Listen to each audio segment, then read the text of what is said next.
Hey guys, welcome to my channel. I'm going to show you the game I've been working on for the last 2 years. Originally it was designed for Atari Jaguar, but I've spent the last 2 months completely rewriting the 3D engine and trying to get it run on Amiga, specifically Vampire V4 and V2, which I finally received about 2 weeks ago. But right now I have the demo running in emulator, so let's take a look at that. Let's compile and let's run it. Currently it's running in 322 by 240 resolution, but it's 32-bit, meaning 16.7 million colors.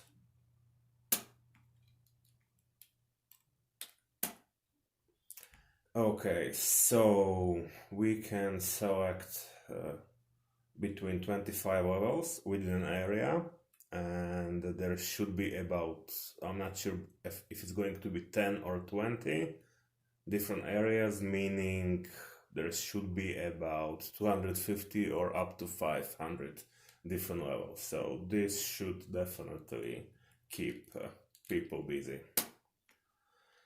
So right now, as you can probably notice, the environment looks very similar to Stun Runner, the original arcade game. Now, obviously, this is at this point merely a testing environment. Honestly, I think I had this environment running even on the Atari Lynx at a pretty smooth frame rate, which was like 4 megahertz or something. So obviously this is not going to be in the final environment, in the final game, but it's really great for testing and debugging because I can just quickly create this environment inside the code. Anyway, as you can see right now, there can be about 5 different enemies on screen. Each of the enemies has its own characteristics. Right now, in the HUD that I have so far implemented, you can see the current damage and the current level. Also, the red bar is obviously HP, its health, and the greenish blue bar below the red one is its armor. All these characteristics, level, HP, damage, armor, are all procedurally generated. So it's basically an algorithm, because obviously nobody's going to place 70,000 enemies into 500 levels. That would be basically impossible. So right now, even though I don't have the health bar and HUD enabled for the player, in the background it's being upgraded. I'm not sure you can see it right now, but slowly it takes less and less shots for each enemy to die, because I automatically upgrade after I reach the current level. And I think it can be already seen right now that I've upgraded quite a few times. This is something I'm still debating. I'm probably going to only enable a cumulative experience at the end of each level, because that would make it definitely much easier. And of course, this is just a snapshot of what it could look like. This is not going to be the first level in terms of amount of enemies and anything like at all. I'm probably gonna start with just 1-2 enemies at most. This is mostly to demonstrate that basically all the elements of AI, spawning, generation of all the parameters of enemies, and collision detection with the track. Although collision detection right now, they're all flying above the track, so there's kinda semi-collision detection. It's not really a collision detection, but collision detection will be definitely important in the later environments, as I'm going to show at the end of the video. So let's just finish this one. Right now the speed of movement is kind of slow. Yeah, I didn't want to just rush through the environment, but this is the slowest possible right now, honestly. And when it's at its fastest, it's probably 10 times as fast, which was original in the game because initially it started more as a racer, kind of like a stun runner, but eventually it evolved into something much more action than a stun runner. So currently there's one enemy who is shooting and up to 4 enemies which aren't shooting. Right now I have about 4 different versions of evasive maneuvers. They're kind of hard to see in the distance, I guess, and especially at this resolution, but I'm going to be adding several more.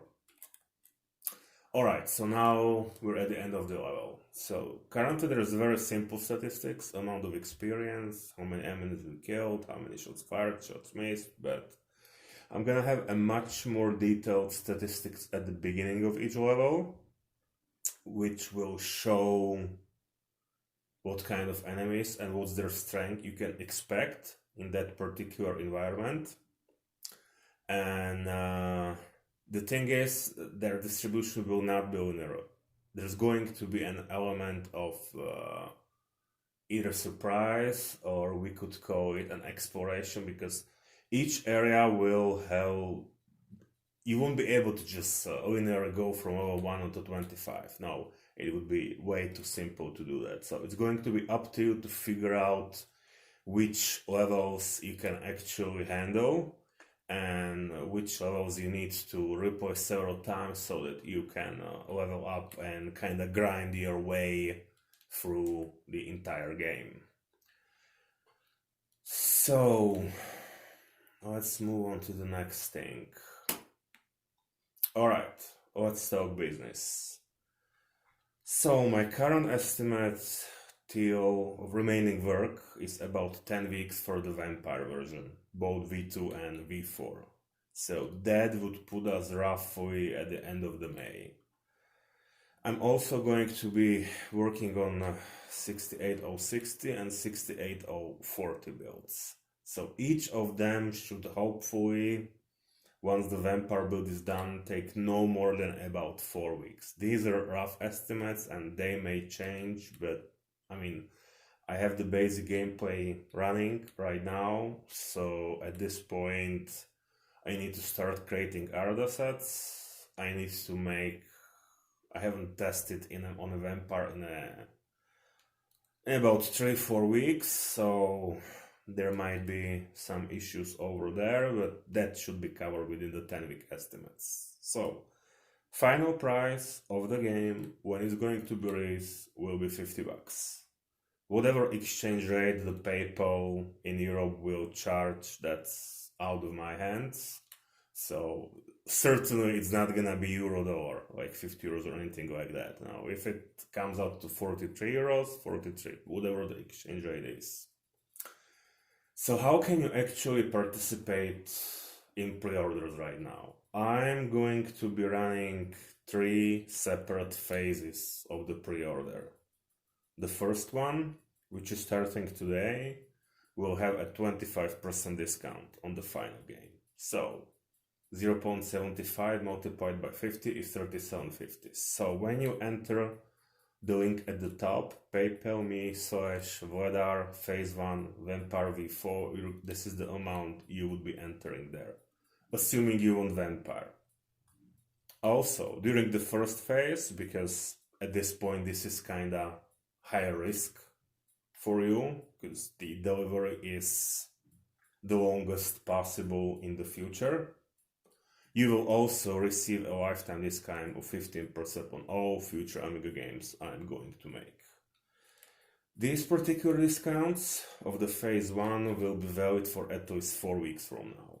So gradually, as we go to phase 2 or phase 3, these discounts will be obviously lower because, for phase 2 I'm going to be making a video capture from the Vampire, and I should have at least 1 or 2 final environments in the final scene complexity and final effects done on the Vampire.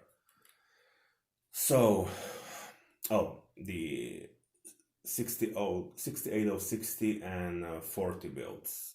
Because they're quite far in the future, I would be asking only for the 50% or 25% down payment now.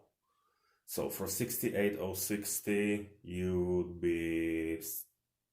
I have the exact amounts on the PayPal, so that would be half of 3750, which is something like 1875, and for 68040 that would be like 933 or 935. So only after the vampire release would be done, and release whenever that might be, end of May, maybe June or July. It's kind of hard to precisely estimate at this point. Only then those builds would be due with the remainder of the payment.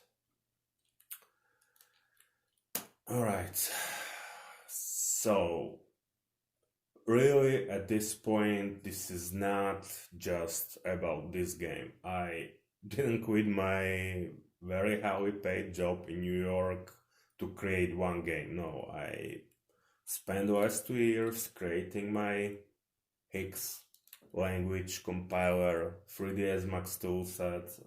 I did a lot of experimenting, figuring out what kind of game can I actually create just by myself, or in worst case,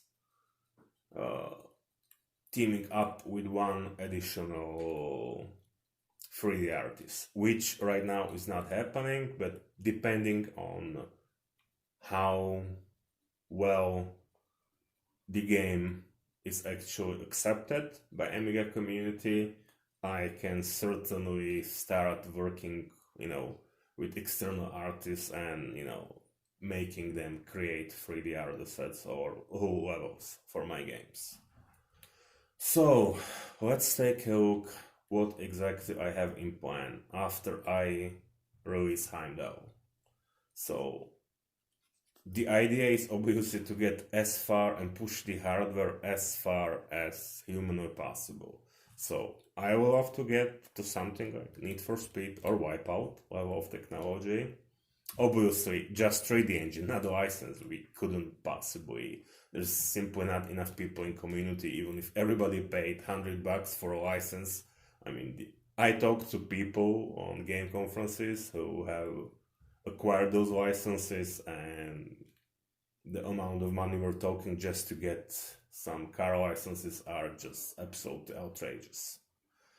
However, I can definitely upgrade the 3D engine to create texture load in cars, terrain, trees, advanced physics, and other things like that.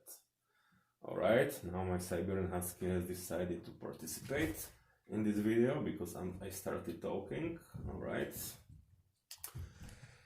So, what are the sample additional game times I'm talking about here? I'd recommend googling Final Lap R. That currently seems like the best candidate for a second game because it includes textured grass, textured road, and other objects. Plus, it's an actual real racing game, not an action, so it would be kind of a switch between racing and action, because I don't really want to create the same kind of shooter style game with every game. We need to spice it up a little bit. The third game could be something like Outrun. So the difference between Final Lap R and Outrun, it would be definitely in physics. When I'm talking Outrun, I know it probably seems a little bit weird to use that term, because Outrun is basically just a superscaler. It's mostly about sprite scaling. However, I'm pretty sure we could extend the engine to have a really long stretches of roads, I don't know, maybe 20, 40, 50, 60 miles or even more, and the environment could really look kind of like a 3D version of Outrun.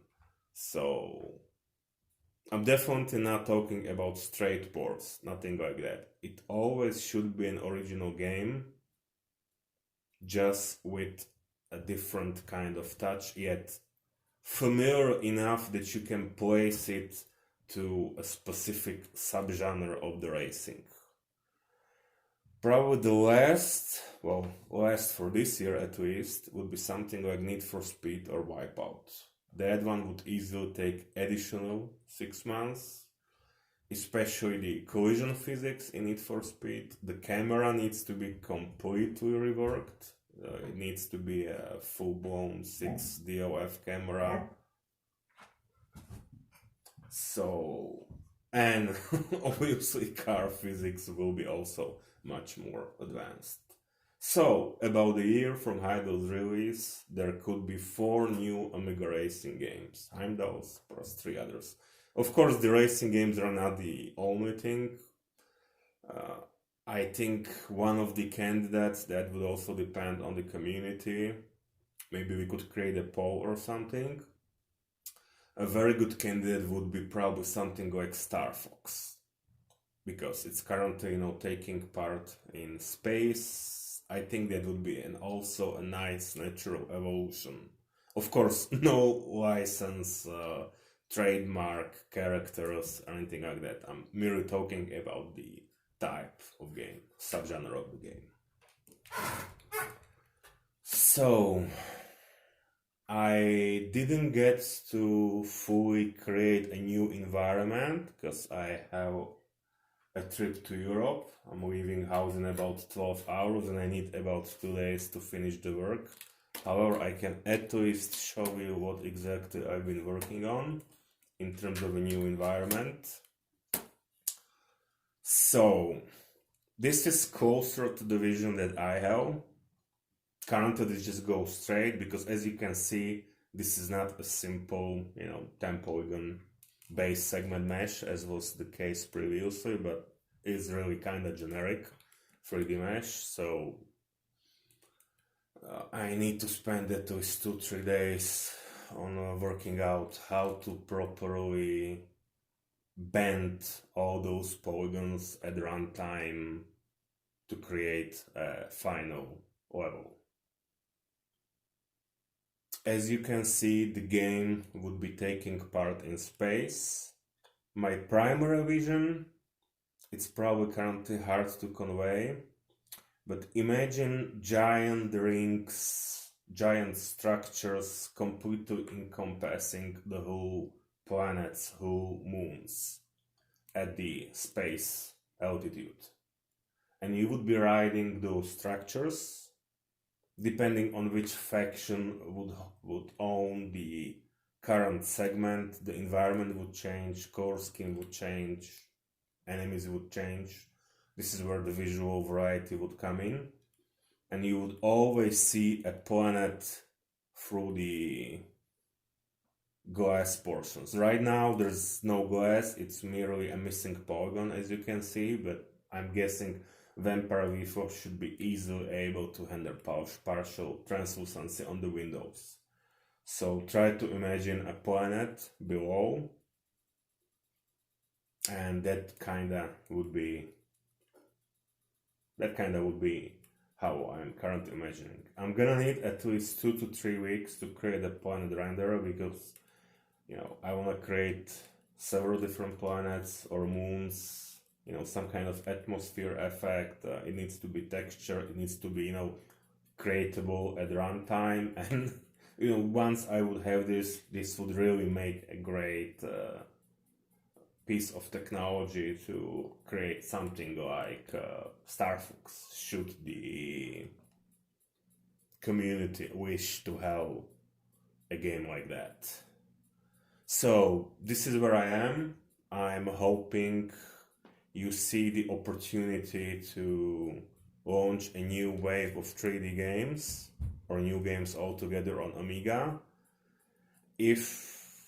Regardless of how the pre-orders go, because I'm fully committed and I stopped working on Jaguar version, I will still release it even if less than 10 people will buy it. However, if there is not enough support, then the additional games would not obviously be happening, because I'm currently completely self-financing it, but as I'm sure you've all noticed, money has this unfortunate tendency to eventually run out, so I can't keep doing this forever.